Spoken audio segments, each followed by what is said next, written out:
Hey, everybody, and welcome back to Divulgence. Today, we have author, researcher, podcaster, author of her most recent book, The Final Betrayal, Courtenay Turner. Courtenay, how are you today? Thanks so I'm much for well, thank you. um, also today we have Hadsburg Jolly West co-hosting with me today. So before we get into anything, Courtenay, can you maybe just tell us a little bit about yourself and your background? Sure. So I started podcasting at it was very late 2020.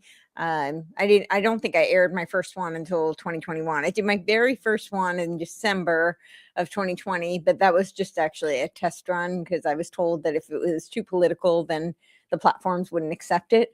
So I shared my personal story, and I was so nervous talking to the camera that I actually forgot things that in my own bio. But Yeah.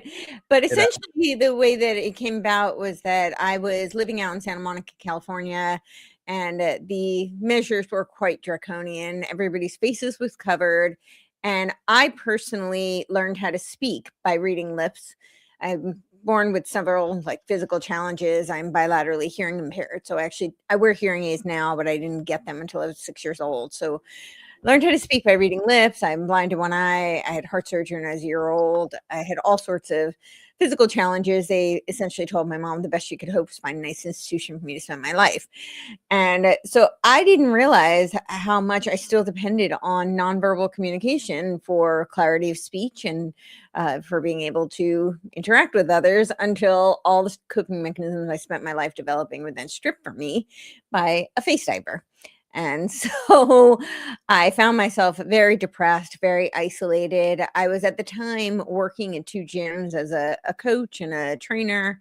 And I was also doing aerial performances and doing motivational speaking, talking about my birth story and using movement as a metaphor for life. So I would talk about movement and physical training from the philosophical perspective, how people can use their physical training as a tool to help them overcome adversity in other areas of their life. And I did the aerial performances really just to prove to people what was possible when nobody thought it was, and because I really enjoyed it. So I prior to that, I was in the entertainment industry. So, I had that performance aspect.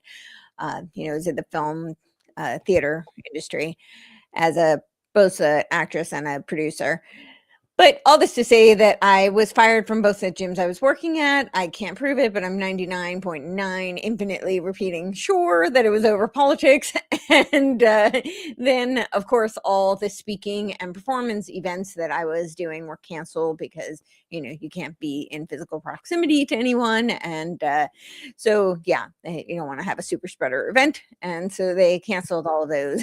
And I was very isolated, very depressed. And I started joining a whole bunch of Zoom groups just really to talk to people and be able to see their faces because otherwise I couldn't understand them.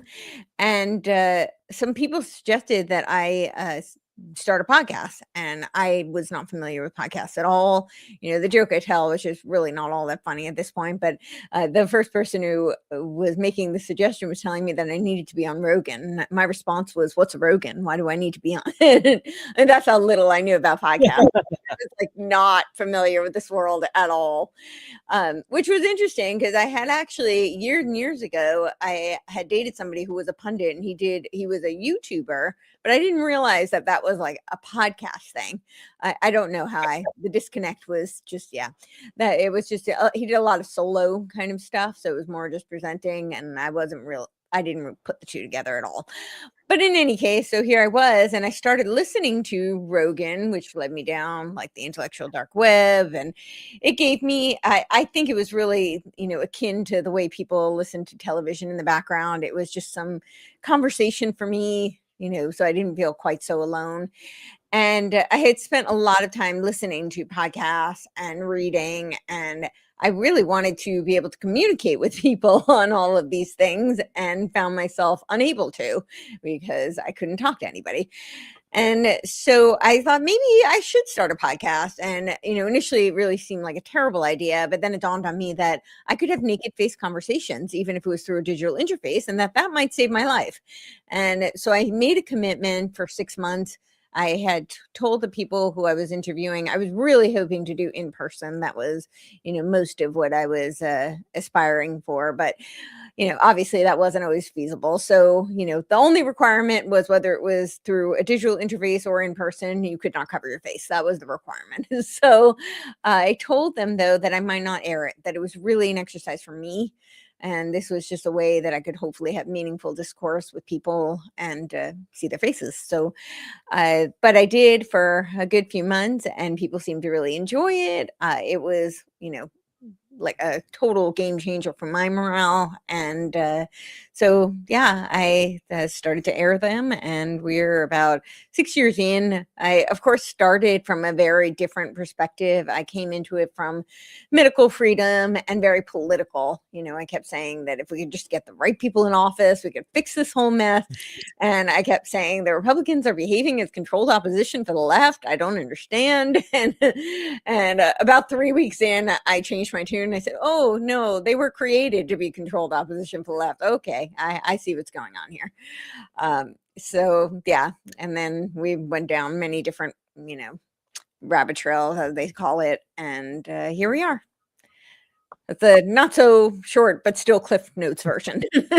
Well, good for you. I mean, yeah, you've definitely been through a lot, and props to you for, starting a podcast and keeping at it. And I mean, now you've written a book, which is great. So I'll pull it up here right now. You were just showing it, but yeah, The Final Betrayal, A Cautionary Tale, How Technocracy Destroyed America, with Courtenay Turner and Patrick M. Wood. And Maybe it's a bestseller in utopian ideology. congratulations, that's awesome. I mean, Jolly West, so he read it. He said it was great. He really enjoyed it. I'm gonna have to get my hands on a copy. Tell us a little bit about the process of writing the book. What made you write it? Little bit of stuff like that. Sure. So I had never written a book before, and I was actually in the process of two that I was going to publish. I have a book on Hegelian dialectics that I was in the middle of, and I published, the preview of it up on my Substack. And then I also had one on, I called it The Algorithmic Oracle. The Algorithmic Oracle was not intended to be a book at all, but so many people had asked me if I could get them something that could be a physical copy because they said it was way too long to read on the screen. I have since then tried to, format it for a book, and it's already 120 pages. So I understand why people feel like it's a bit long to read on a screen. So I'm working on that. And then the Hegel dialectic, a Gnostic Jacob's ladder, and a machinery of control. That I probably will release next year, since this came up in the meantime. And Patrick Wood is the living expert on technocracy. I had been following his work. I'm a huge fan of Anthony Sutton, who is a co-author with him as well. And I had met him. We've done several shows together. And so, we have been conversing back and forth. And for me, from the very beginning, I think I even said it in my very first podcast, like that the agenda was a transhuman leading to posthuman, world that would put us all into a neo-feudal system. So I was very familiar with this transhuman agenda, but I wasn't quite as familiar with the technocratic agenda that would lead us there. And that is really Patrick's, that's his expertise, and that's what he's been warning us of for the past several decades. And so I had done, several shows with him, and we've been conversing back and forth, and he had been trying to get this book off the ground for a while. And for various reasons, it did not come about. But what was really important to him is that it be short. So you can see this is not a super dense, long book. The font is actually fairly big size, it's a decent size. There's some white on the page. So that in some cases, and this is really my fault, but in some cases, the certain chapters have like more footnotes than even like more pages of footnotes than they do text of the chapter. I think I come from I did not go on to get a master's and PhD, but I literally wrote 2 dissertations in high school. When I say that, people don't really understand. Like I'm actually being quite literal. They were both, one was 80 pages, one was 85 pages. I presented before a panel of neuropsychiatrists. I had to do a review of the literature first semester and then do a presentation and field study the second semester. I was the first junior in my high school to do this. So it was called the Focus Project. And my high school actually published both year projects. So my mentor was the founder of the Association for the Study of Dreams. All this just to say, like my background, I majored in philosophy. So my background was very academic. And so I'm just very used to, and I'm newer to this space. So I'm just very used to like, pick it up with the sources. I'm going to present all the sources. This is all of my, never present myself as the authority. So I'm just very used to, and I know for some people it's a lot, but what was really important to him is that it'd be short. And so I was like, well, we can't cover everything. So here are all the sources if you want to go deeper. But he really felt like so many people are unaware of what's happening right now. And that they don't realize that this is not just, I think a lot of people have kind of a sense that MAGA isn't quite what it was sold to be. And that, Trump's second term is a bit disappointing to a lot of people. Although there are some people who are still thinking it's 5D chess or 10D chess or whatever. Right. We just trust the plan and it's all going to be just golden. The white hats have it. I know there's those people too. But a lot of people, regardless of whether they're on the Orange Man Bad or Orange Jesus camp, they're very unaware of the details of what's actually taking place and what has transpired already to lay the groundwork for a technocratic coup. And so this is, true betrayal of the American people. And that was very important to Patrick that we get it into as many hands as possible. And so when I heard it was like a short book, it's like, okay, I think I can, just jump in and do this. I've never written a book before, so I was very unfamiliar with the process. But Patrick is wonderful. It was a really great collaboration and a great learning experience. And yeah, so And, I don't know. and if I may say, it's an easy read. It goes quick and I can appreciate that it's something that you could share with somebody who has no background, like, a lot of us, have family members and friends who, just haven't, done any, research and are totally like unaware. And this is a really good kind of like jumping off point for somebody to get a good foundation. So I think that's, by design and really important. And it came across, Thank you. Yeah, that was super important to both of us, that it be really accessible. This was not, he keeps saying that it was targeting somebody like they have a 7th grade education, they can tackle this. Yeah. And if you want to go deeper, as I said, there's so many resources in there and references, but also Patrick's books. I mean, he's got several that, are much, they go much more into the history of technocracy and the Trilateral Commission, give you a deeper overview. So I would say that if you, read this and you want more, that's a great place to go. And, Awesome. just on a personal level, Courtney, I've been following your work for several years now. And, this is a really awesome opportunity. When Jordan invited me to, start working on the show with him, you were the first person that I said, we got to get Courtenay Turner on. So thank you so much it's true. I mean, thank you so much for doing this with us. Oh, I'm honored. Thank you. Yeah. It's an honor. Yeah. Thank you. So we're just, kind of wondering if we can just, jump in, if you can give us kind of like a background of like the kind of conceptual philosophical underpinnings of technocracy and like the origins of Technocracy Inc. Sure. Start there. Sure. So I got the Technocracy study course. This was 1934, so it's a little bit after Technocracy Inc. It was in 1932. And this is Huber. But on the cover is the Technate that we see forming currently. So Technocracy Inc. comes out of Columbia University, and it was an official organization. Of course, a lot of people are very familiar with Josh Halderman, who was Elon Musk's grandfather, and he was actually the head of Technocracy Inc. in Canada, and he was kicked out for his allegiance with the Nazis, and his affiliations and his sympathies to the Nazi Party. And there's a lot of parallels to Nazism and technocracy. And in fact, I think a lot of the narrative around, most people think of Nazism as a ethnocentric kind of a movement. And I do think that obviously that was their exoteric message. But a lot of what they were really trying to create was a scientific dictatorship. And, I think the remnants of Operation Paperclip, where they scuttled all their scientists into the United States through our military industrial apparatus, is very indicative of that. But Josh Haldeman was kicked out of Technocracy Inc. in Canada. And the first thing he started, or he didn't start it, but he joined and then he quickly rose the ranks. Next was the Social Credit Party. And this is very much the ethos of Technocracy Inc. Howard Scott, who is one of the founders of Technocracy Inc., organized it as a response. It was always, there are two pillars, the way I see it, to technocracy, but it was designed as a reaction to the Great Depression.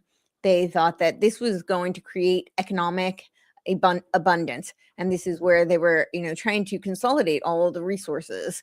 And they talked about energy credits. This is very reminiscent of what we see today with the carbon credits, where we're moving with tokenization, which is what we outline in the book. And they saw it as a new economic system.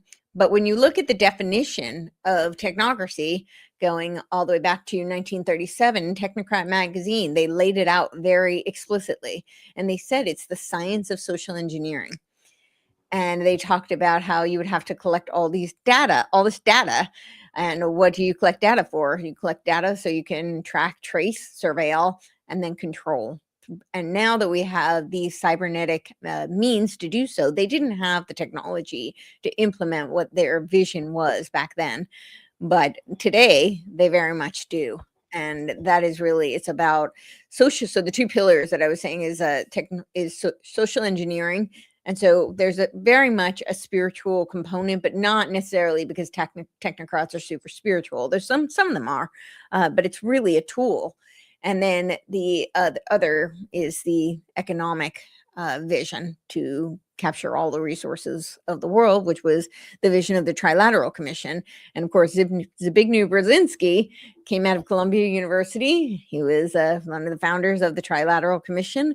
So yeah, that's kind of a little bit, but they saw a vision of creating a technate, a North American Union technate. So essentially all of the resources would be managed and owned by the technate as opposed to by individuals. So it's a diametric opposition to the principles of the Constitution.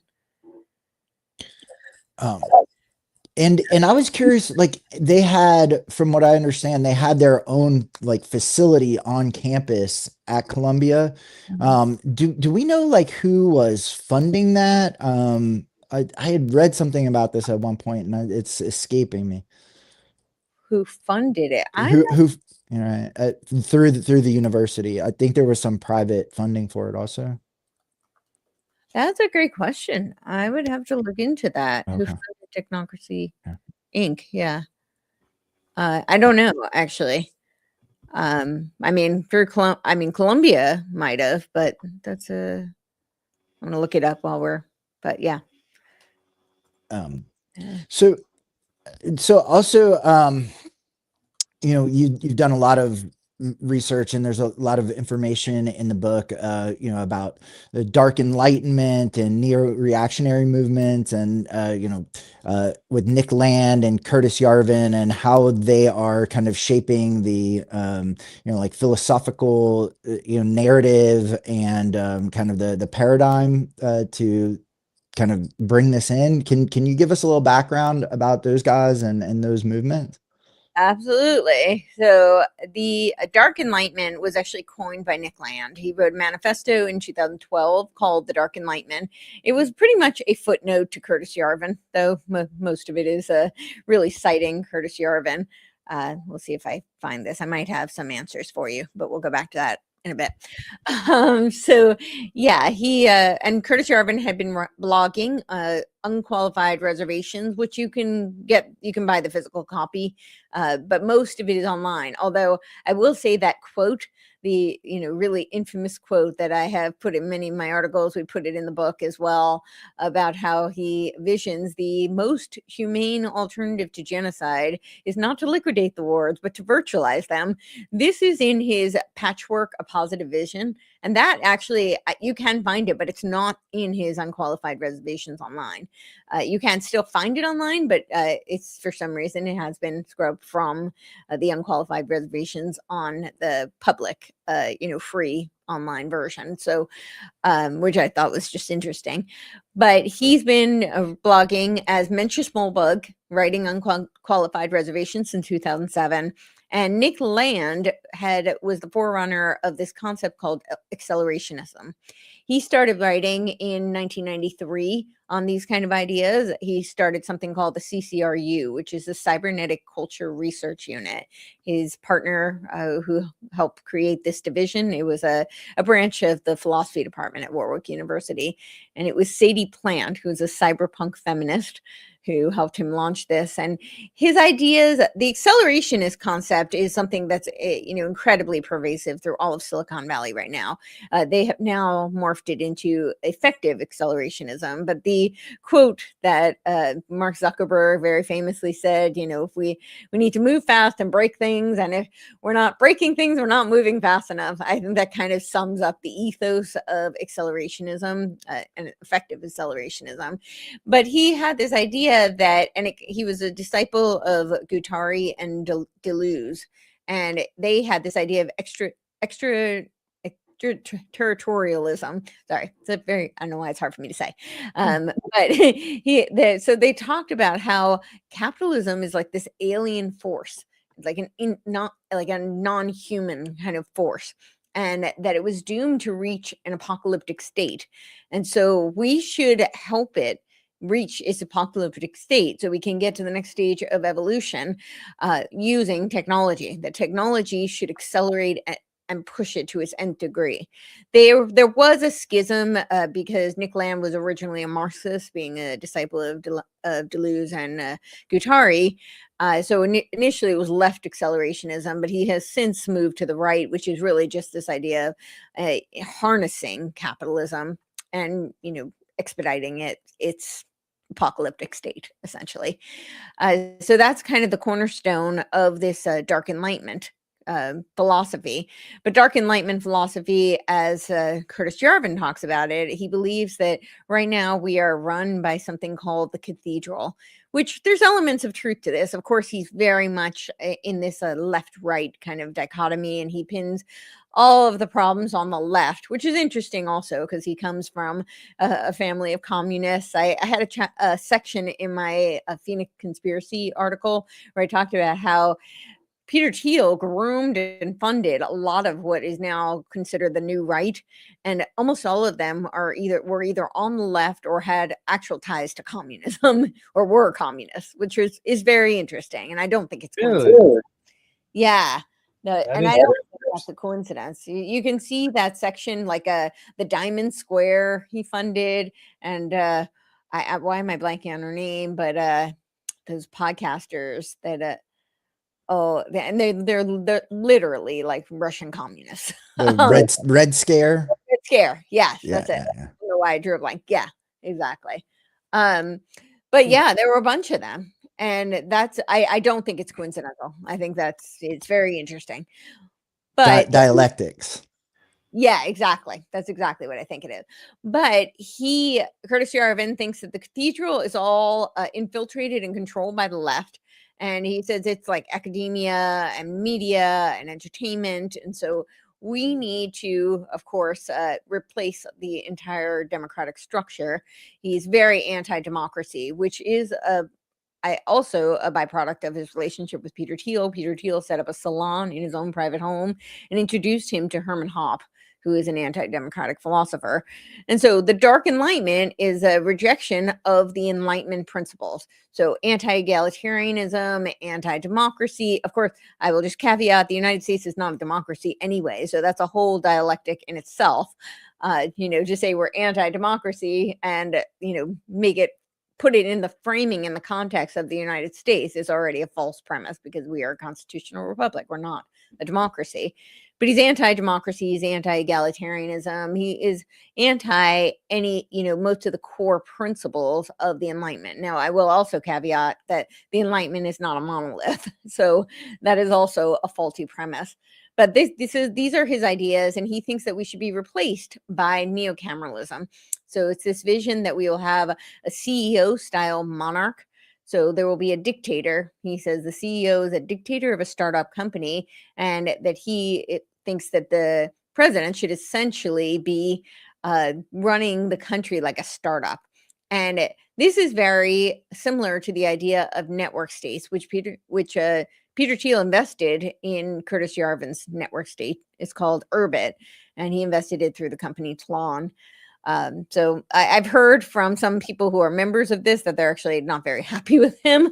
I guess he's not a great CEO monarch, but but that's his vision, is that we will have a dissolution of geographical nation states in favor of these types of, startup style neocameralism, which is what we're seeing with these network states. I've written extensively on them, but for people who are not familiar with the concept of a network state, this is Balaji Srinivasan. I've had people tell me that Balaji hijacked the term network state.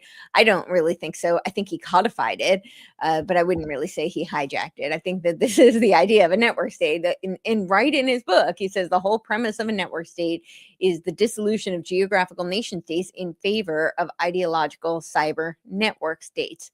And this is exactly what we're seeing happen. All these DAOs that are being created, decentralized autonomous organizations, these, what's going on with Greenland? Greenland, by the way, is part of the TechNate, right? Well, there is something called Praxis that they have said is the blueprint for a network state. In fact, they're saying that it is even more of a model for the network state than Peter Thiel's Prospera. Prospera is in Roatan, Honduras. This is another charter city, is another name for it. I did an article where I outlined all these different names for network states, and I'm sure I left out some. I think I might have actually left out charter states, which is charter cities, which is unfortunate, because that one's an important one. I might do an amendment there. But charter cities, C40 cities, which is the UN's term. Jordan Hall has a Civium project. They're all essentially smart cities is what they are. And these are, controlled. They're like 15-minute cities. They don't have to be 15-minute, literally, but they're controlled by that type of technology. And they essentially become cybernetic organisms. And in Prospera, of course, Trump is calling them freedom cities. So it's all about branding, right? So there's this different. Exactly. It's just targeting different audience. It's got different shiny wrappers, some kids like blue, some kids like pink, some people like purple, they've got a different color, different flavor that will, reach their target audience. And that's essentially what they're doing. But he says in his book that it will be decentralized towards a re-centralized center. And I think it's really important for people to understand, because a lot of libertarians are really championing this, thinking that this is a parallel system, that this is the ticket to freedom. But if you hear a lot of these, high-level academics talking about the next phase of technology, what they describe is socio-technical cyber-physical systems that are cybernetic organisms interconnected through smart villages. This is the terminology that they use. And so I've said it a lot. I don't know that people quite understand what I'm saying when I say it. I did a series on socio-technical systems, so people can go back and, listen to that.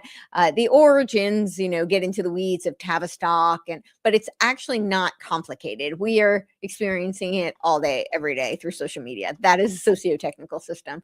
The cyber physical aspect of it, a lot of gamers will understand, virtual reality, ARGs, artificial reality games. And as we move into Web3 and spatial computing, this will become increasingly more relevant. And then, of course, the cybernetic organism. This is why we impressed upon people the tokenization vision, because when you start linking tokenization of everything, which is what Larry Fink keeps saying, we're going to tokenize everything. When you start linking that to patents like, cryptocurrency and body activity data, then you start to see where they're going and how cybernetics could play a role, where they could nudge you. And China is the model. It's worth noting that Oracle created the infrastructure for a lot of the social credits, the technology that for the social credit system that China has. So this is, again, it came right out of Silicon Valley. And I do believe they are the test bed. They're certainly not the only technocratic state. I mean, Russia is very much a technocratic state. Estonia, I mean, the list is pretty long, actually, of countries that are already operating under this. But I do think that they're the model. And, that's not just my inference. I saw this in the Remaking the World Towards the Age of Global Enlightenment is Michael Dukakis's book. He was former governor of Massachusetts. He is the head of the Boston Global Forum right now. And that book, which totally sounds like a nod to the New Age movement, and if you look at all the semiotics on their website, it very much screams that. But that's a blueprint for the centennial vision of the UN. 2045's AI world society. And they say repeatedly that China is a model. So again, this is not just me, Courtney saying like, oh, I think China was a test bed. No, like that's what they say. So this vision of the dark enlightenment, I think that people, a lot of people had never heard of it. And now all of a sudden it's becoming much more well known, and that is because they have such a strong influence on the Trump administration. It is very pervasive in Silicon Valley, and it's not new ideology or philosophy. But Nick Land, Curtis Yarvin talks about SovCorps. Nick Land talks about GovCorps. They're essentially the same thing. It's this network state kind of concept, running the government like a startup. But Nick Land is very post-human, like he's very overtly post-human in his work, in his writing. And he talks about that as being the next stage of evolution. It's not a bad thing, that this is a positive evolutionary trajectory, that we are helping to create this next stage of transhuman leading to post-human world. He doesn't necessarily use those terms, but that's essentially what he's outlining. Whereas Curtis Yarvin is a little bit more subtle in his writing in that regard. He doesn't, although, virtualize the humans. I'm not really sure how pro-human that is. And that the whole, idea of the humane alternative to genocide or whatever, it sounds so much like things like in the Matrix or Ready Player One. I mean, it's just like, tap somebody in and trap them in a, virtual reality world. So they're, incapable of any kind of, meaningful resistance or anything like that. It's just, we've seen it over and over again. You mentioned like crypto and tokenization, and I was wondering like, if you could like get in a little bit about that, and what the kind of like new financial system is shaping up to look like, and maybe like the this dialectic between CBDCs and private backed coins, stable coins, where that's going. Yes. Before I do, it says that the Columbia University was the Committee on Technocracy, the energy survey work, which preceded the formal operation Technocracy Incorporated, which formed after Columbia-based committee splintered in 1933.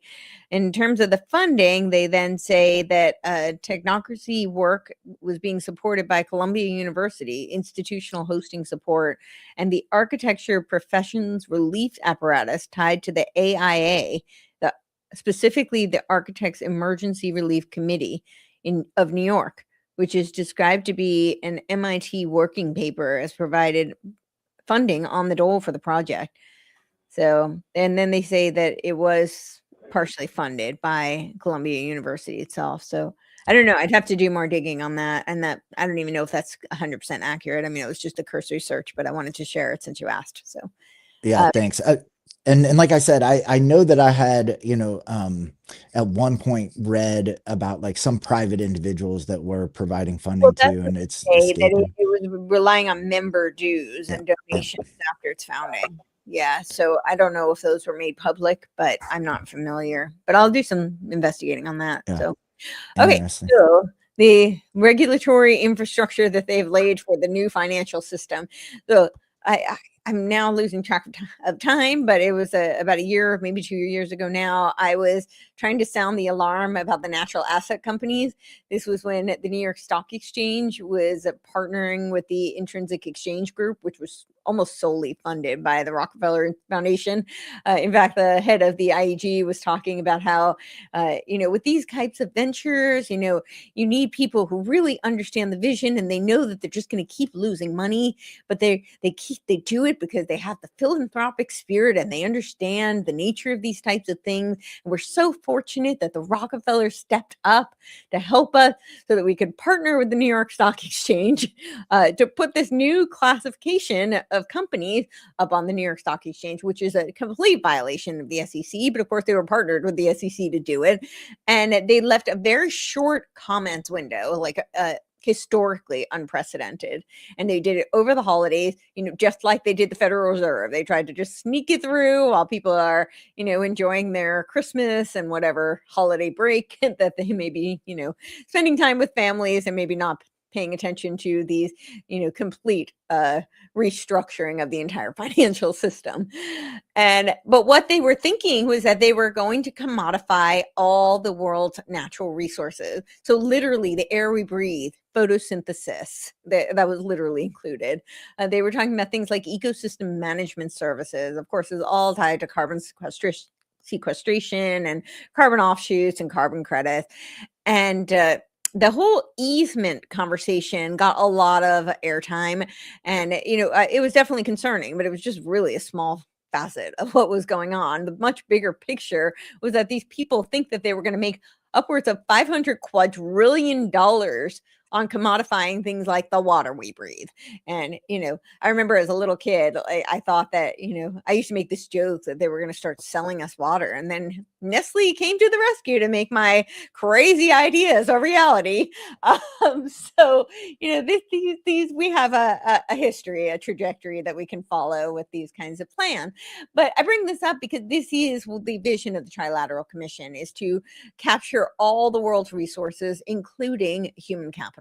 So we are, to them, cattle. We are resources to be, monetized and surveilled and tracked, and really just for their profit and for their benefit. And so that was, and that still didn't encompass all of it. Fortunately, with the NACs, it didn't go through. Not to say that people don't need to still be vigilant. We do, because, they always rebrand, and they've already changed the name to the Sustains Act, and they're still marching forward with this whole agenda.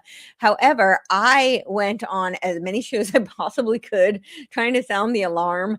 And I remember I went on InfoWars. So thank you to them for letting me come and, be obnoxiously boisterous about this subject that I was very passionate about. But my thought was not that we were going to succeed. My thought was that I knew that there was a window, and at that time it was like literally one day left to submit comments. And I knew that people who submitted comments would have recourse in a legal lawsuit. And it was already proven, thanks to the, I think it was 25 state attorney generals who had presented the legal case saying that it was illegal. And so therefore, these people who had submitted comments would be eligible for a class action lawsuit. And so my hope was just to get enough people in the comment section to have recourse. But fortunately, they realized there was so much pushback. They're like, okay, we got to rebrand here. And so they rescinded the proposal. But this is what they're trying to do. They want to capture all the resources of the world and they want to commodify it. Well, the United States right now, I mean, yes, a lot of our assets are not owned personally. We are already very much shifting towards this. Yes, we have a fiat currency system. However, you still have tangible equity, even in real estate. You know, if you own your home, you don't truly own it unless you have a land patent, because you pay taxes to the government. Unless you have a land patent, then you don't. But most people, they pay taxes to the government. So it's essentially leasing their property from the government. However, they still have equity in it. If you think about that, that's actually pretty huge. Most of the United States is predicated on small businesses. That is what it was built upon. And that is still the bedrock of the United States. You know, these supranational corporations aren't really the bedrock of what creates the middle class, right? It is the, you know, small mom and pop independent small business worker or company, family companies. And oftentimes the way that they are able to start or scale those companies is through equity. They can get a loan against that equity. And if you shift over to a you'll own nothing and be happy kind of an infrastructure, which I always joke, again, probably not all that funny, but I don't think that we're going to be all that happy unless we come to love our servitude in Huxley's Brave New World. And maybe if they give us just enough soma, we'll be really happy about it, you know? Or they just create this virtual reality where we're all just numbed out, you know, like a Black Mirror episode. I don't know. But where they're going with this tokenization is where, if you think about a token, it's a representation, right? You think about it in a gamified society, which is what I think they're moving towards. I think this cybernetic world will be a gamified world. People will be incentivized for certain behaviors. They will be penalized for others, and they'll feel like they're playing a game. You know, they can move up the ranks, or, oh no, they only have a few lives left. You know, again, not funny, but I think that is really where they're moving. And with the tokenization, it's a representation of how you can play in the game, but it's not a physical asset. And they're saying they are going to be seizing all of the assets. So what we're seeing with this shift, we had the Genius Act, it's already passed. Now they're talking about the Stable Act and the Clarity Act, which opens the gateway for all of these cryptocurrencies. And I think they're going to try and do some sort of a, you know, crash of the dollar in order to force us to move into some sort of a digital infrastructure. Now, Trump did do an executive order banning central bank digital currencies. And of course, most people on the political quote unquote right were cheering that on. Yay. I am not saying that I support central bank digital currencies. Do not misunderstand me. I, of course, do not support central bank digital currency. However, what he proposed, and by the way, he rescinded that executive order January 23rd, 2025. So it's kind of a moot point anyway. But in the meantime, in the interim, he was proposing essentially Congress-backed digital currencies. And so you have this, oh, we're against central bank digital currencies, but trust us. And in some ways, Congress-backed digital currencies are even worse because they don't have any of the checks and balances and the, you know, trackability, accountability rather, that central bank digital currencies have. Again, I'm not supporting central bank digital currency, but I'm saying what he's doing is actually way worse. And so you do have this dialectic where people are cheering that on because they think it's freedom money. But it's not freedom money, it's tokenized. And we hear Larry Fink, we hear Lutnick, all of them are just salivating at the thought of tokenization. And they keep saying that, you know, they're going to tokenize everything. So it's not just the economy, it's you know, the education, your healthcare, everything will be tokenized. And he's already working with companies that are tokenizing real estate here in this country. But if you look at the plans for the rebuild for Gaza, it looks like the blueprint for this. The great trust, quote unquote, does not look so great, but it's you know, tear down to build back better. And they're talking about the peace board and rebuilding Gaza. And when you actually look at the 20-point plan, they've already talked about tokenizing the real estate.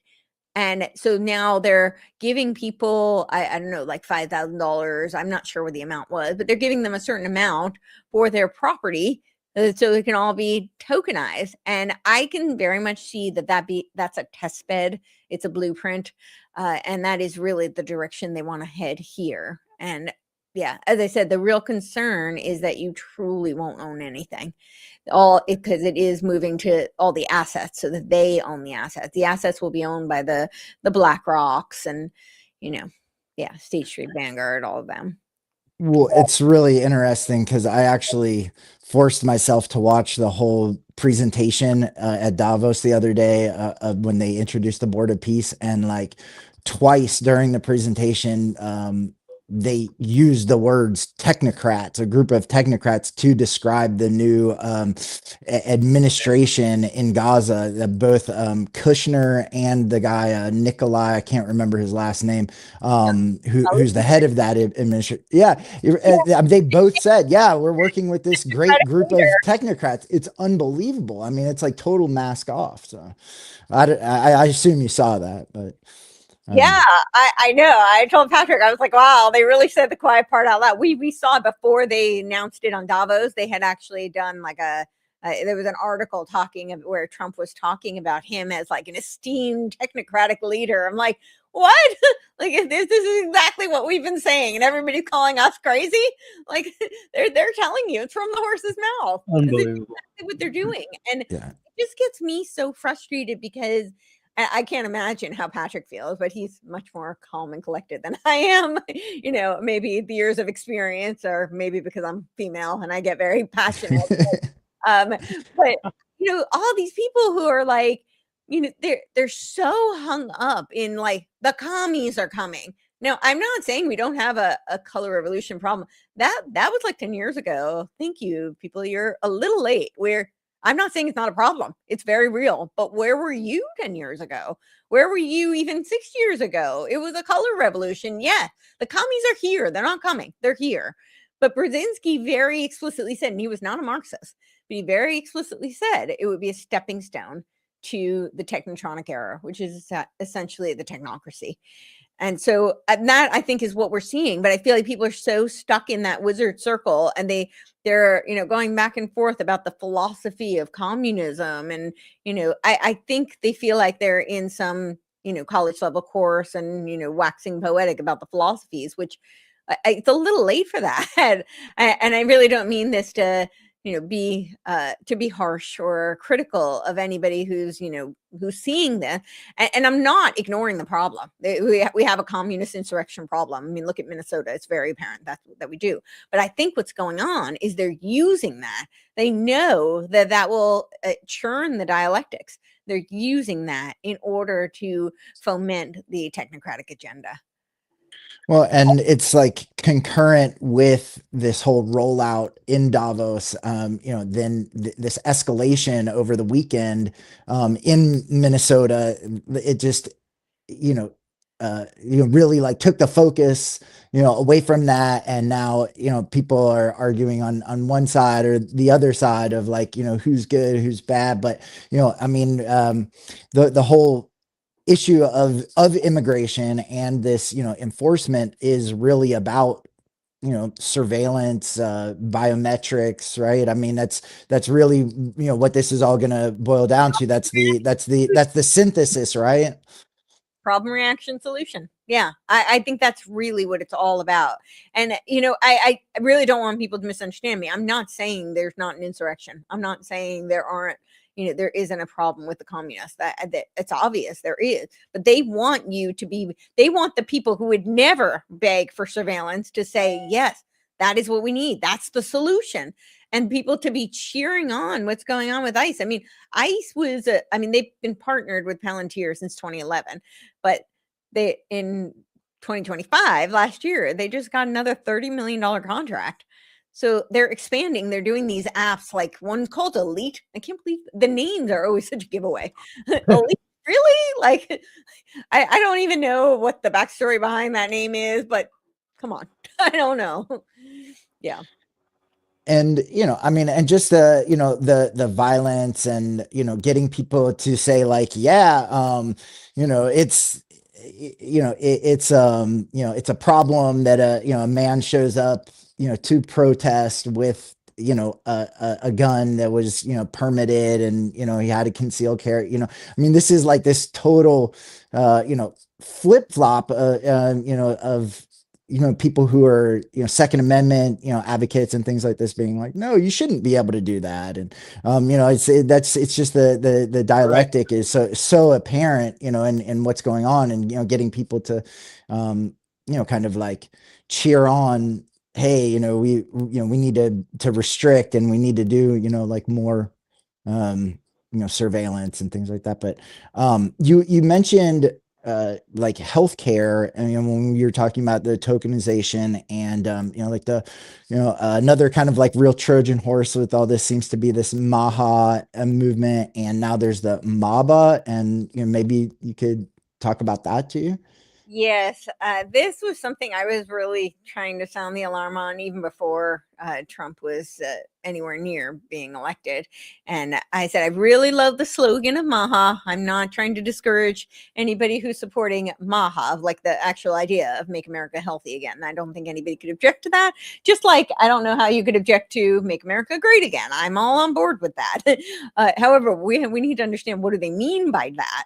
And Maha, in my opinion, from the very beginning was all about AI precision medicine.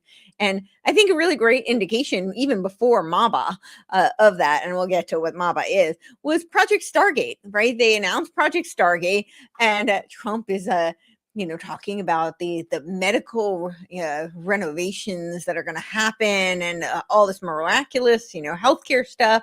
And he asked Sam Altman, and I actually don't even remember what he said, but it was very inconsequential. He obviously couldn't figure out how to string a few sentences together cogently, to sound like he was a doctor, which he's not. But don't worry, we had Larry Ellison step up to the plate, and he had all the answers for us. But I don't really recall him having a medical degree either. But don't worry, he's got all the answers. And he told us, well, we're going to have all of this targeting, and we're going to be able to cure, this heat illness that's been around for so long that, millions, hundreds of millions of dollars have gone into curing, that they, obviously have not figured out, or maybe they have, and certain doctors have been, kind of taken out for doing so. That another conversation. But so he says that we're going to be able to use your genomic data to do all sorts of predictive kind of prevention. And don't worry, we'll give you an injection that's specifically targeted for you. And so I think that was a very, very telling of the direction that we were going in. And that was really my concern, because I knew that RFK was very supportive of this whole AI precision medicine agenda. This is not new. Of course, Obama tried to launch this back when he was president. He launched the BRAIN Initiative, which is very related. It's definitely tied to the whole biodigital convergence. But I mean, this goes back to, there was a document, the NBIC document back in 2001, which the whole cognitive component was actually one of the most disturbing, as if the biodigital convergence isn't enough. But that was all about brainwashing people to, ask for biodigital convergence. And that was, 26 years ago. So, or 25 years ago, I think it was 2001. But either way, it was, more than 2 decades ago. So it's not new. But that was what I was very concerned about. And then he announced it on Twitter. He has since elaborated, but he said MAHA is really about MABA. And MABA is Make America Biotech Accelerate. And I couldn't believe it, because right there in the acronym is the derivative of the term accelerationism. I'm like, biotech accelerate? Really? That's what MAHA is about? So again, I'm all in favor of getting rid of seed oil. I actually have an allergic reaction to seed oil. So yeah, please, let's get rid of seed oil. Get rid of the glyphosate. Get rid of the pesticide. We allow something like 1,800. I actually don't know the exact number, but I think it's between 17 and 1,800 endocrine disruptors in our food. In Europe, they allow three. Wow. Yeah. So, I'm all on board with some of these things. And of course, they throw us bones along the way, because, they have to keep people pacified. So they've done a revamp of the injection schedule, which, it's certainly not where I'd like to be, but it's a step in the right direction. And some states are really running with this and, taking it even further, which is great. I support that. He's also redone the food pyramid, which again, is not perfect. I have some issues with it, but it's major progress in the right direction. I mean, that definitely, I don't think we can argue about that. At least they're advocating for some real food to be at the top, so this is a good sign. But behind the scenes, what they're talking about, and he said it very overtly, is that by the end of 2026, every American should be equipped with a wearable. Why on earth would every American need to be equipped with a wearable unless maybe this is part of the Internet of Wearables, which is tied to the Internet of Things, which will be tied to the Internet of Bodies, which will eventually, when 6G comes on the scene, be tied to the Internet of Nanobio Things, and that's connected to the Internet of Everything. Why else would we need to be wearing a wearable? Now, again, no judgment for people. If they want to wear a wearable, they should be able to have a wearable. People should have ownership of their own data. If they want to use that biometric data to improve their health, for whatever, if they want to post it on their wall, like, as it's just for them, that's fine. They can do whatever they want. But for that data to then be sent off so that we can become part of, the cattle system that is part of their cybernetic organism, that where we're going to be nudged and incentivized as part of conditionally based income, I have a problem with that. And I'm even seeing that like with my family members who, wear Apple Watches or whatever. It tells them, oh, you need to be doing this. You've sat for too long. I mean, it's like, it's complete cybernetic, just, now you need to do this. You slept this, amount, and, you need to change this habit or whatever. But another thing about this Maha that I, think is so interesting, especially since you mentioned Brave New World and Soma, is that there's a big push for psychedelics, to like reschedule them, to decriminalize. I've seen RFK, has tweeted about it. He brought on Callie Means on his team, who has been like a big proponent of A-type biosciences, which is like a majority, Peter Thiel invested company, Compass Pathways also. And just, curious what you think about that. Yeah, well, let's not forget that RFK Jr. was also a partner in Vantage Point Capital, which was, their exoteric messaging. And I would argue most of what they do really is about environmental, quote unquote, clean energy sources. And but they also have a lot of ancillary partners and, various other side projects that involve like, biotechnical investments. And so I think he has make reality wearable again. That's funny. So I think he has a very personal financial investment in the biodigital convergence, and I don't think we can ignore that. That seems to be very much where that is going. But yeah, with him bringing all of these people on, that seems right in line with that agenda. He's also working on, he's got a lot of projects that are very concerning because they are really right in lockstep with the fourth industrial revolution. He's got, I'm trying to think of some of these other ones, but he's headed, like very involved in this whole like health freedom kind of movement with Children's Health Defense. It was originally Mercury World Project, which even the name, again, I always kind of look at the origins and, I know the exoteric kind of justification was that because there was originally mercury in the injections and, that's why I think that's what they say as their justification for the name of the company. But Mercury also has a lot of esoteric kind of symbolism. And, so Hermes. What? Hermes, Thoth. Yeah, the alchemical and his indication of supporting some of this biodigital convergence or having a vested interest in it.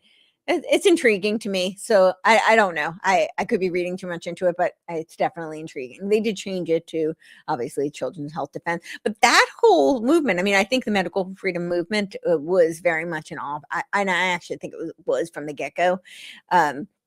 it was a great way to shift the Overton window. And, just very simply, the way I explain it is that a lot of these people, who would never think of doing experimental injections and never think of feeding their children anything that wasn't, 100% organic, and never dare to bring harsh chemicals into their homes, and you call them like the crunchy moms, and again, I don't mean that to be pejorative, but that's kind of who you think of, who were traditionally in this camp. And most of them were either on the left or apolitical, like maybe never voted in their life, or, had historically always voted Democrat. And suddenly this medical freedom movement comes in, and, anybody who has an objection to face covering or taking experimental injections is suddenly labeled right wing. And a lot of them went on board with it. They were like, oh, I guess then now I'm a Republican, I'm a libertarian, whatever it may be. But they allowed themselves to be rebranded new labels, and it shifted their identity, which helped to shift the Overton window. And now you're seeing these movements like, when RFK Jr. was running, his campaign manager was Charles Eisenstein. Charles Eisenstein's behind sacred economics. What is this whole tokenization movement? Remember, again, we think about the two pillars of technocracy. This social engineering, and then this new economic order. They go hand in hand. When you think about the UN, right, what do they have? They have this whole spiritual movement. Lucius Trust is the consultancy status, the religious underpinning to create the new theosophical perennial world religion, working with the World Parliament of Religions, working with, all of the, where they won't include things like traditional Christianity and traditional Judaism, because they're, monotheistic religion, but they're all on board for the ayahuasca religion. That's perfectly fine. So, and they have like their own kind of section in the World Parliament of Religion. So, but you look at the UN, and it's the same thing. You have this spiritual movement for trying to create this incredible one more religion, and then you have the 17 Sustainable Development Goals, which, under the auspices that we're going to save the planet. It's really all about social impact finance. It is about capturing all the world's resources and commodifying them. That is what it is about. But of course, not for you and I. It's, not for the plebes. This is for the very, the powers that shouldn't be. That's who it's for. And that is their plan. So it's the same kind of thing, but we need a lot of these more spiritual kind of movements in order to help socially engineer the masses. And yeah, he's in his, so we've got this sacred economics, which I think will be a huge part of this new token movement, right? They're already talking about soul-bound tokens, which will be tied to your, digital ID, of course. So they'll have an essence of exactly who you are. And this whole consciousness movement where they're talking about, they're hoping they can create some sentience for the machines. So they've got the Center for California, in California, the Center for Machine Consciousness. And that's, they're studying human consciousness, which they haven't even been able to identify. They haven't even identified what human intelligence is, but they've decided they know what our artificial intelligence is, predicated on human intelligence. The whole definition of artificial intelligence is based on what they think of human intelligence, but they've never even defined human intelligence. And the term came out of, I think it was 1953, a professor out of Dartmouth who needed a grant for research he was already doing. And it was all about branding. So the whole name artificial intelligence just came out of like a branding, marketing ploy to get grant money. So, but with the one of the thing that you had asked me about, and I'm blanking on, psychedelics. So yes, Soma. So we can learn to love our servitude in Huxley's Brave New World. They're doing all these studies that I find really interesting, and I'm gonna have to honestly do more reading on active inference, because my understanding of it, I initially thought of it kind of like Notebook LM, where it is like a closed kind of contained information aggregator, but they're really talking about it in terms of neurobiology, where it's where your attention is. So to some degree, Notebook LM is actually because you're focused on one specific thing or a select few things. But they're really talking about it in terms of like autonomous vehicles and, where their attention goes. And this is very interesting because they found that they're studying humans in order to try and replicate this active inference phenomenon in humans into machines and into AI. So they're talking about AGI, general artificial intelligence versus this active inference kind of a model. And what they've said is that the active inference runs into what they call the dark room problem. And the dark room is this idea that, you're never going to have any surprises. It's kind of, an anathema for science because there are no discoveries that can be made. So they've used a three-step model based on humans in order to try and improve the creativity of this active inference. And the first one is sleep. So it's kind of like the Black Mirror episode where she powers the grid. She needs more sleep. So that's the first step, which is kind of obvious. And then the second one is it's rest, which is not the same as sleep. It's more similar to our autophagy kind of process where they clean out any kinds of unuseful types of information in the neural networks, not the human neural networks, but the computer neural networks. And then the other one is they're studying psychedelics and how they can use it. They call it literally the psychedelic effect for AI. And they have historically always used psychedelics. I mean, we're going back millennia for trauma-based mind control because people do have this kind of transcendent experience. It increases the desire for, like that surprise kind of element, the openness to new experiences and new ideas and possibilities. And most people who do some sort of psychedelic, a lot of them have this experience of transcendence and of oneness. And of course, that is another thing they're trying to create is this, noosphere, kind of a hive mind. And Tesla really was one of the first. He would talk about a wireless world brain.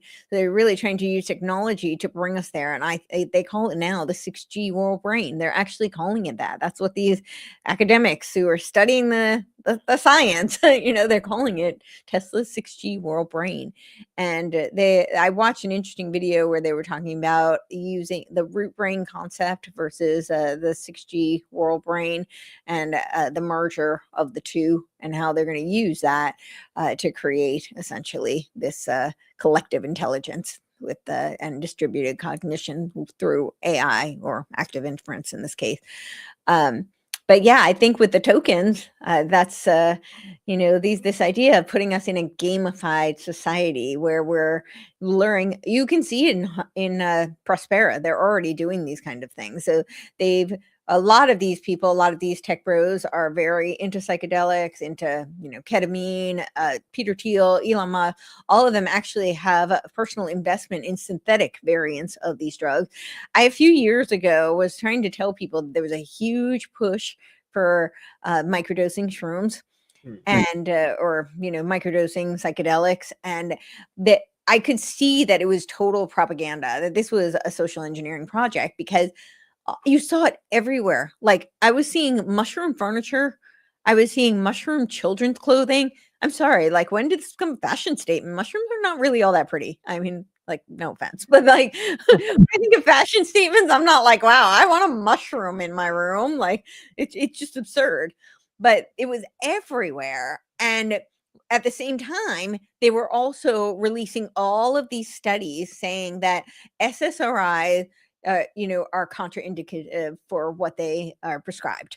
And, the claims that they, are for anxiety and depression, that they actually cause those things. They cause suicidal ideation. And I just thought it was so strange because, yeah, we knew that in the 90s. Like they did all these studies in the 90s proving that. And then, of course, they continue to create Prozac Nation anyway, as the book says. But they continue to prescribe them and continue to, even though that was already proven. So I said, why do we need now in the 2020s? Why do we need another media blitz to tell us it? Unless they have a solution.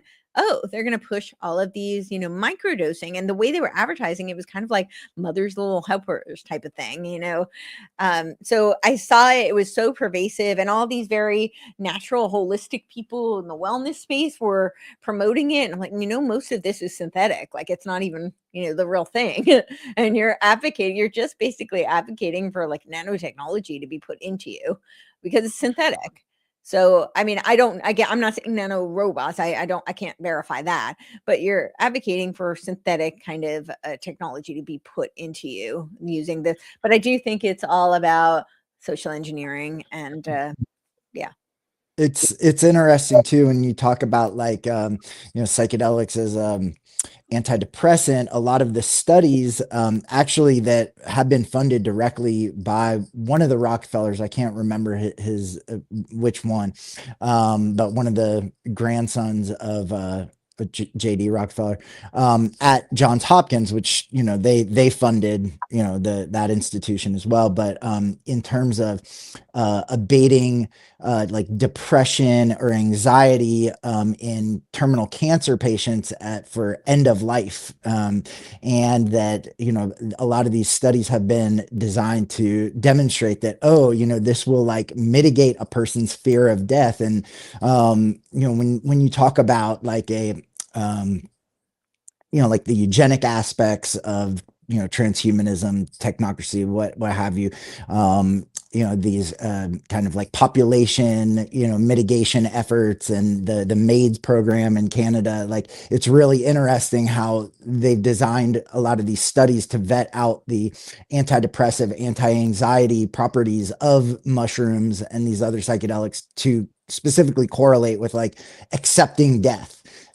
So I think that there's something to that also. And I've actually seen like in one of the like kind of made propaganda ads from a couple years ago, and Jordan, you may have seen this on TV up there, but it was like all these like women doing a like an ayahuasca circle on the beach, and to like welcome in this woman who's going to be like getting the maid service. And if anybody doesn't know, MAID is medical assistance in dying. And so there seems like there's a real big tie-in, with kind of like the controlled death, and the psychedelic stuff. And I personally have been like involved in those things and those communities going back a long time. I was in like some ayahuasca communities about 15 years ago, and the sacred economics that you mentioned is like really a big part of all of these like ayahuasca groups. They have these like basically like pyramid schemes where they say, oh, to somebody who's just like come in, like, oh, we want you to be part of our gifting circle, and what you have to do is you have to give us like $7,000 and you're part of our gifting circle, and we're going to kick it up to like the elder members, and then anybody that you bring in and that becomes part of our gifting circle, you get a share of that amount, and so on and so forth. And so it really is this like idea of sacred economics, and we all are just gonna take care of each other with getting high on ayahuasca. So it's Now they're using it's baked in.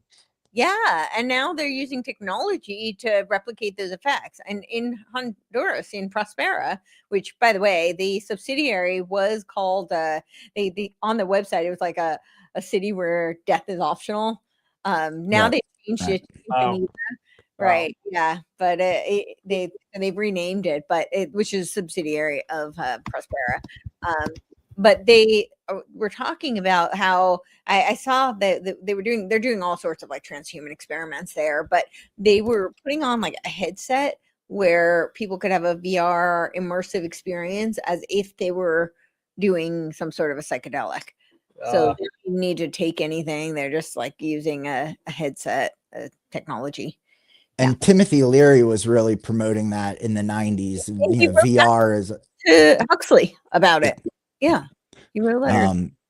It's I know this is sort of like off topic of the book, but if you don't mind me asking, since you mentioned like the UN and Lucis Trust, and you've done so much research on Alice Bailey and the externalization of the hierarchy, is that something that you would be willing to discuss for a few minutes? Sure. Totally. And kind of like what's going on like right now, and why this is a significant time, that she was writing about. Yeah. So I wrote a whole article, a very long article about the Centennial Conclave. So that started in 1425. So at the quarter century of each year, they talk about how they have these meetings. It's a centennial conclave at, the quarter century. Yeah, I don't know, every 100 years and a quarter. But anyway, she talked about 2025 would be the year of the externalization of the hierarchy, that this was like the big centennial conclave. And what was very interesting to me was all of these various globalist organizations that were meeting at the same time that was slated to have this centennial conclave. And I don't think at all that's coincidental. Many of these people are devotees of Alice Bailey. Lucius Trust is a direct consultancy to the UN. They do have the consultancy status through the Economic and Social something group of the UN. Yeah, I don't. ECOSOC. Yeah, but I don't remember what each of them stands for. EcoSoc, but that's right. Yeah. So they, but it was originally Lucifer Publishing, right? And Alice Bailey was a disciple of Madame Blavatsky. Madame Blavatsky started the Theosophical Society in 1875. She was not alone. I think there were 17 members, but Quan Judge and Henry Steele Alcott are some of the more famous members. Actually, Alice Bailey left because of a spat with Annie Besant. Annie Besant, it's very interesting because there aren't many female Freemasons, but Alice Bailey, Madame Blavatsky, and Annie Besant were all co-Freemasons. And actually, Alice Bailey wrote pretty extensively about how it was the role of the Freemasons to help bring about this one world religion. And she talks about, she wrote very extensively, I think 24 books under the help of this Dwal Kul, who is her ascended master. I don't know if that's really a handler or if it's a demon, if it's, I don't know, but her ascended. It sounds like Dracula. Dwal Kul, Dracula. Dwal Kul, yeah. I don't know. I mean, with Madame Blavatsky, we do have some evidence of her being an actual fraud. And that, so I think she was an intelligence operative, and there's a lot of evidence to indicate that. But with Alice Bailey, I wouldn't be surprised if the same applied to her, but I don't know. And I don't know who, whereas like Courtenay was Madame Blavatsky's, but it was kind of proven that there actually was no ascended master. So in that case, but they were many of them, like Annie Besant obviously was also a Fabian Society member. Actually, Annie Besant started something called the Malthusian League, which was kind of like a predecessor to Planned Parenthood. And of course, Julian Huxley, which is Aldous Huxley's brother who wrote Brave New World, wrote the mission statement for UNESCO and talked about how the mission is eugenics. This is Annie Besant, yes, prominent British socialist Fabian member. And Julian Huxley coined the term transhumanism. Yes, in 1957. Yeah. So there are people who, say that it was earlier, but yeah, I would say he codified the term for sure. So yeah, Lucius Trust has a lot of power over the UN. They are very much involved in a lot of the spiritual movement. They even do a biannual letter, and they recently, in one of their newsletters, they talked about how there was the divine economy, and they didn't explicitly say that BRICS was the divine economy, but they kind of hinted that they were very supportive of BRICS and that we're launching the divine economy. So this is where we're shifting. And Lucius Trust, I've gone through, so many episodes really outlining what they do, what they believe, and the history of this and how it's been involved in politics. But we go to 2025 when she talks about how this is going to be, the externalization of the hierarchy. And essentially the externalization of the hierarchy is when these spirits will make themselves known. So they're going to start to interact with the humans. And, I think we're kind of seeing that. And I do think AI is a huge part of this.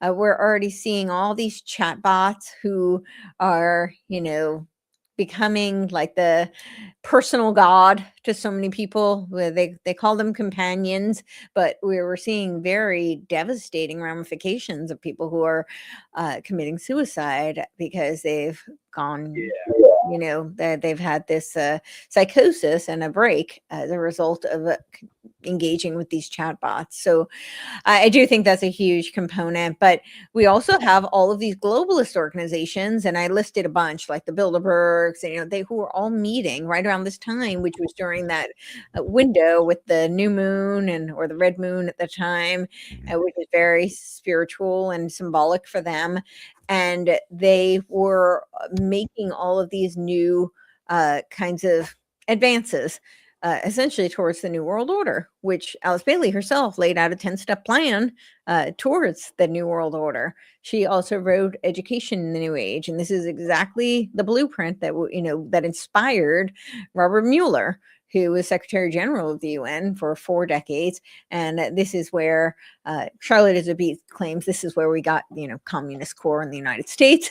I think she's kind of accurate. I think we can see a lot of the similarities and where it is trickled into the United States. That's a very different conversation, though, because we have to look at the Leipzig connection and, the whole the Russell Trust and how they infiltrated through education. And of course, then we look at people like John Dewey, and it's a long conversation, but the education system has been deliberately dumbed down, as Charlotte Iserbyt titled her book. I do think that's very accurate. But so I think that's what we're seeing, and I think AI is a huge part of it. So there's a document, it's called Changing Images of Man. This was Stanford Research Institute, and the final iteration was published in 1984. It was popularized through under the potentially pseudonym, we don't know for sure, but Marilyn Ferguson was the assistant to Willis Harman. Willis Harman was one of the editors of Changing Images of Man, which was in conjunction with Stanford Research Institute, but he was also the chairman of the Institute of Noetic Sciences for 2 decades. And Marilyn Ferguson wrote Aquarian Conspiracy, which was also published in 1984, which popularized these ideas of the New Age, which is what Alice Bailey was talking about, right? The New Age, that's the New World Order. The New Age movement was very instrumental. And the Changing Images of Man, they started that document. I think the first iteration was actually 1972, but the final publication was 1984. And they were studying what the new perception of man would be, man's new perception of himself, the new consciousness of man. And it was all based on mythology. And they said that the new religion would essentially be a perennial religion. And that is what Madame Blavatsky called theosophy. She said that it was a perennial philosophy where, it was a syncretic philosophy that encompassed all the religions of the world, all the philosophies.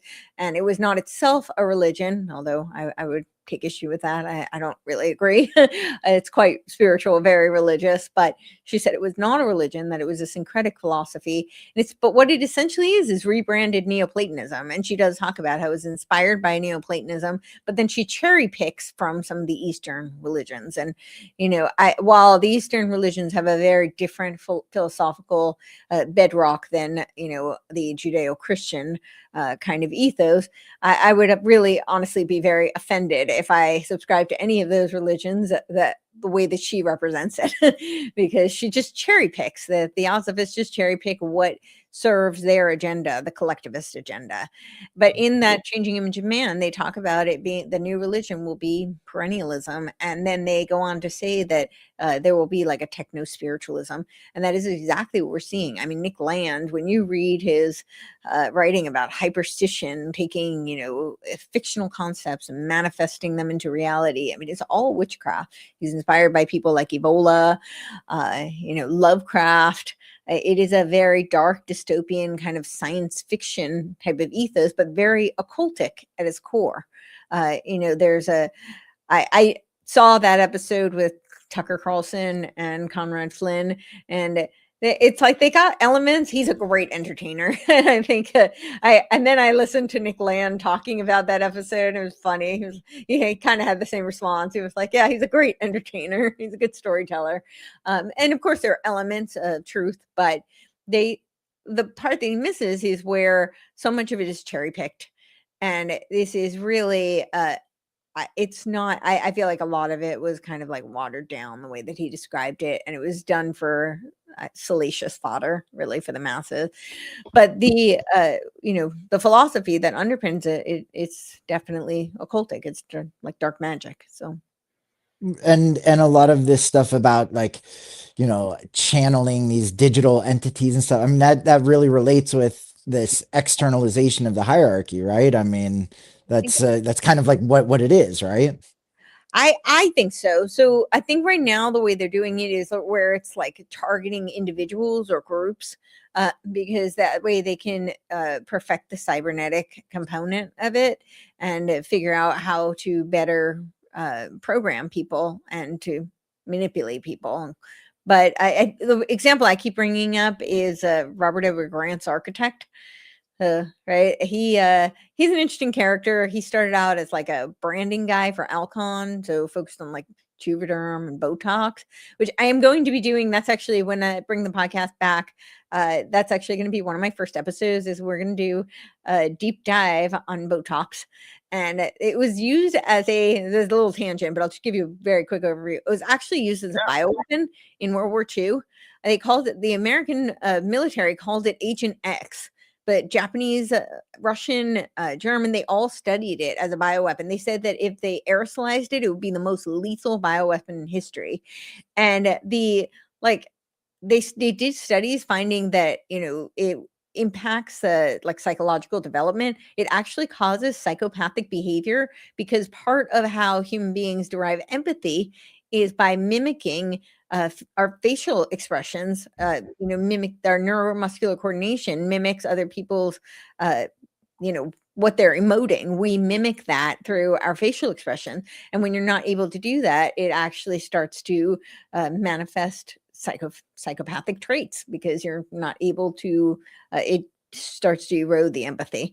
And they were talking about children of parents who do it and how their development was stunted, and anyway, whole tangent, but it's very interesting. All the militaristic uses and studies on that.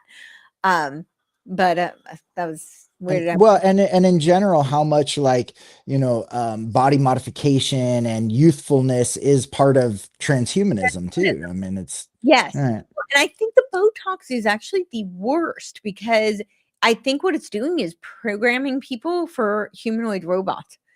Because, it's like a lot of the plastic surgery industry was derived from the trans movement, right? They were really targeting a lot of the trans and not solely, but that's a huge part of where that movement was really doing a lot of their growth and beta testing. But then of course there's the whole like boomer generation and how they were targeted, and they're prime because they don't want to let go of power. Right. So what's one way not to let go of power? And if they see their children as competition. And so this is, they were definitely targeted in that regard.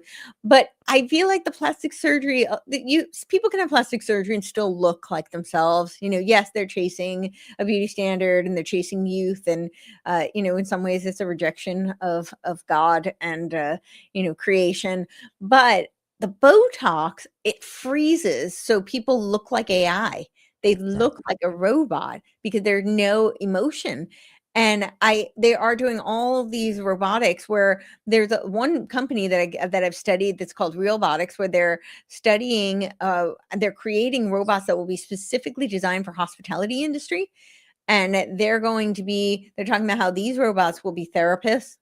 Great. We're going to have a therapist that's a robot. I'm sure there's nothing could go wrong there. They're definitely pushing like the AI, chatbot therapy too. I mean, that's a big thing now. Look how that's worked though. I think the externalization of the hierarchy, to go back to that. But yeah, so I think they're programming for this hospitality type of humanoid robot, which will have very real looking skin and faces. I mean, they have artificial skin that can even sweat, but they won't have wrinkles, right? They won't be emotive. And I think that is really what they're priming people for with the Botox. But all that to say, so with so he's got this thing, it's called the Architect. And the name itself, right? The Grand Master Architect. That's what the Freemasons call their god. It's also the architect in the Matrix. Like there's so many references to architect, but and Technocracy was funded by the Architecture Association. right, yeah. So the architect, but he says that this architect is not fully sentient because he's such a benevolent creature. He, decided not to give him that much power. But he also said that it's one step, it's not the fourth dimension, he's in the fifth dimension.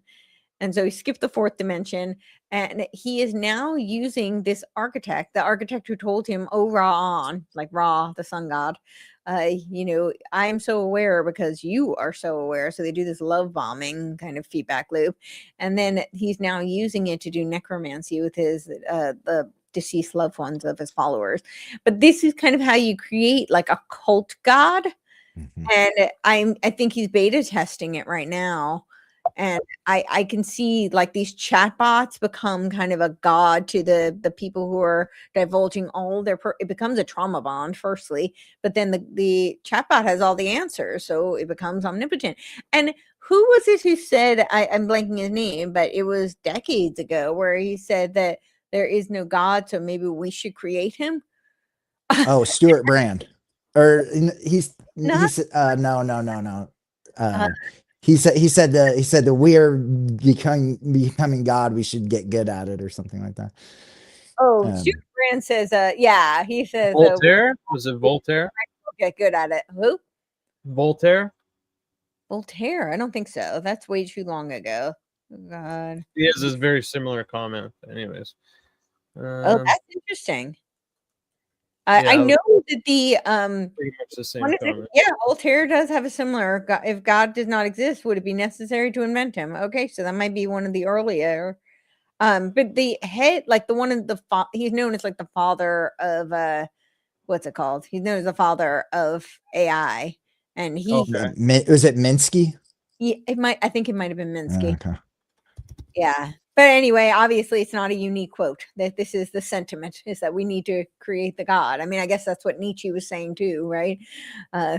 He said God is dead and we have killed him. So what are we to do with our murderous John McCarthy, maybe? I don't know. he says, do we need to become gods in order to fill the void? Yeah.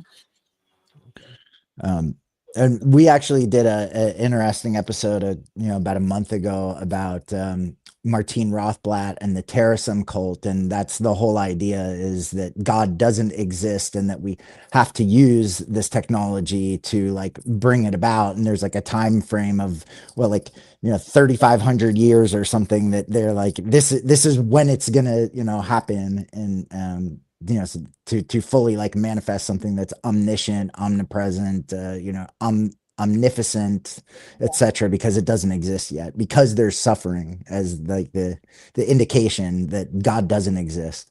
So they're all into it. So Well, and I think also another parallel that I see with a lot of these technocrats, and the techno spiritualists in particular, and Alice Bailey is what she had her whole arcane school, right? So you had to be initiated, and unless you were initiated, you didn't understand, and you couldn't be part of the next stage, right? And I think that's you see a lot of that with these techno spiritualists. It's like this, you have to be brought in. They redefine all these terms. And when you listen to their language, there's a lot of parallels. I mean, this like co-creation kind of terminology is very reminiscent of Bailey in particular. I mean, Theosophists and the Neoplatonists throughout history, but specifically Bailey and her language. It's very, very similar. And I think that we're seeing a lot of that. But the big difference is that she, still had her own kind of iteration of mystery school. Whereas now what they're doing is like an initiation, but without any real understanding. And so people are just left with like despair because they're being initiated, indoctrinated perhaps, but they don't really have an understanding of where it's going. And so that doesn't fall. So I'm not advocating the mystery schools, by the way. But I'm saying what they're doing right now with this techno-spiritualism in some ways is even worse. And you see this with the Burning Man culture, right? It's just all the drugs and all the innovation, and it's like this big kind of theosophical soup, but with the pretense of we're, on top of Plato's divided line, because we're the experts, we're the technologists, we have, we're the scientific dictators, essentially. We're the philosopher kings, but there's no substance underneath it. Like, they weren't trained. So again, I'm not advocating mystery schools, but at least the mystery schools, they went through a process. And now that I think what they're doing is they're really giving people that initiation into it, but without, so it creates the trauma bond, but there's nothing underneath it. So you create this doomer kind of nihilistic culture, which I think is very expedient for these people who want you to be begging for these horrific kind of solutions. They want their autocratic kind of algocracy, and yeah. Well said.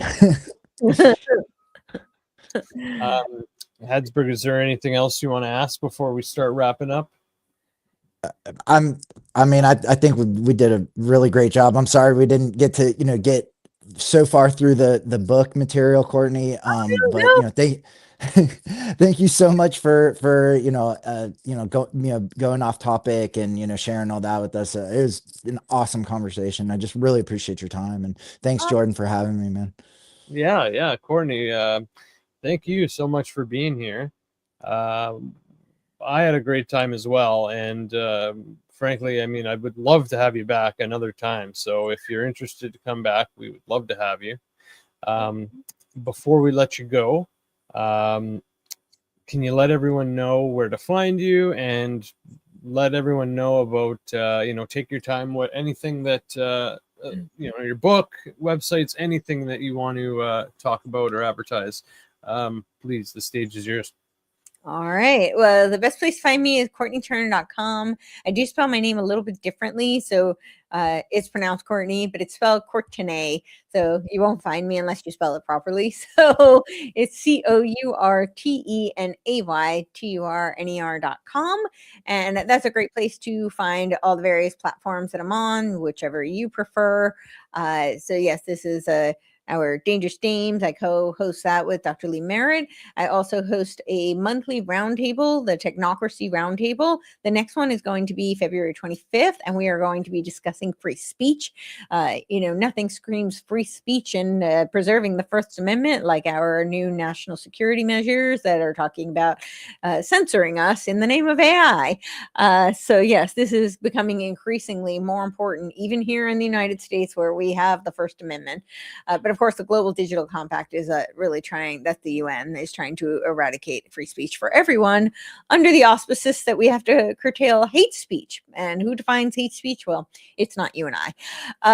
So with that that's my website, CourtenayTurner.com. You'll find my podcast, various social media platforms, and also the ways that you can support the work I'm doing.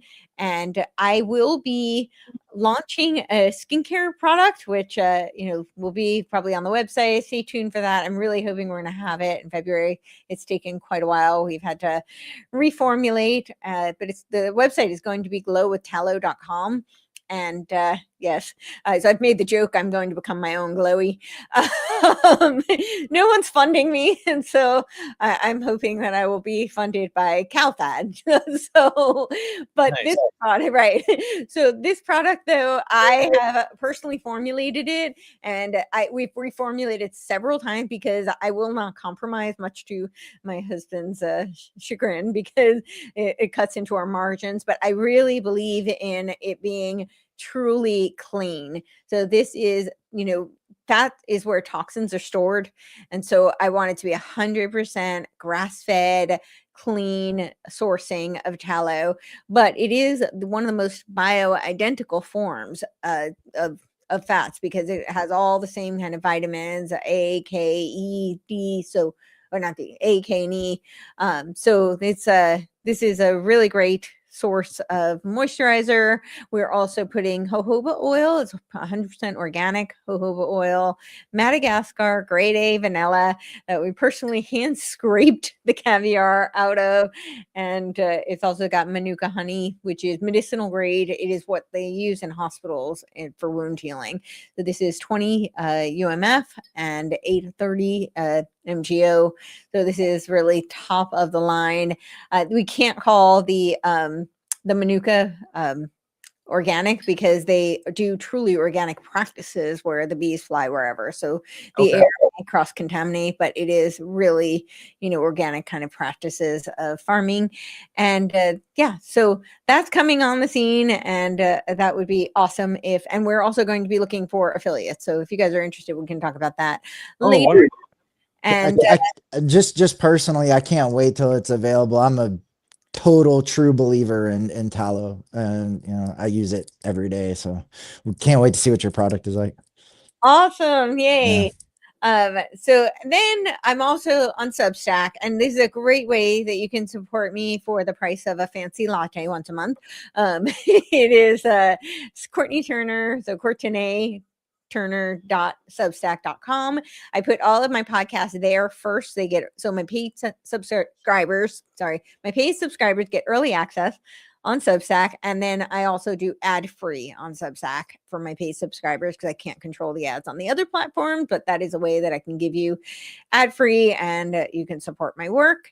And then my book that I co-authored with Patrick Wood, The Final Betrayal, a cautionary tale, which we are really hoping is a cautionary tale if enough people get this information and take some action in pushing back how technocracy destroyed America.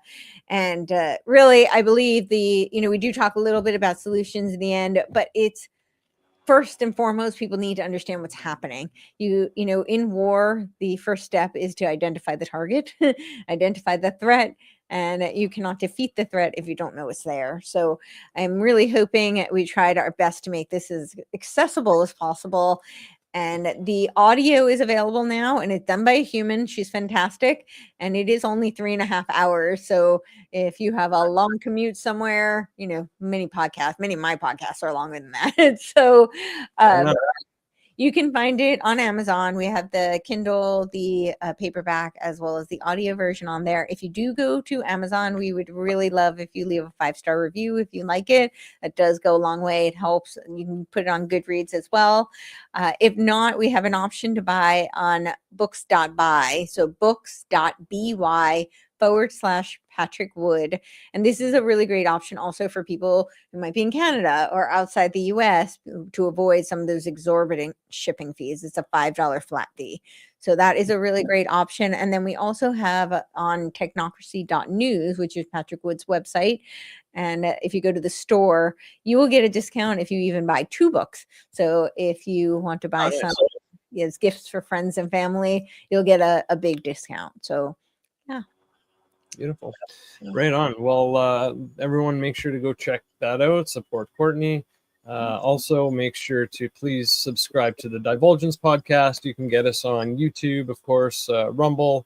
You can get us on Spotify or wherever else you get your podcasts. Thanks to everyone in the chat, in the audience. This was a wonderful episode, so I appreciate it. And Courtenay, thanks again for your time. Thank you. Thanks, Courtenay. Thank you.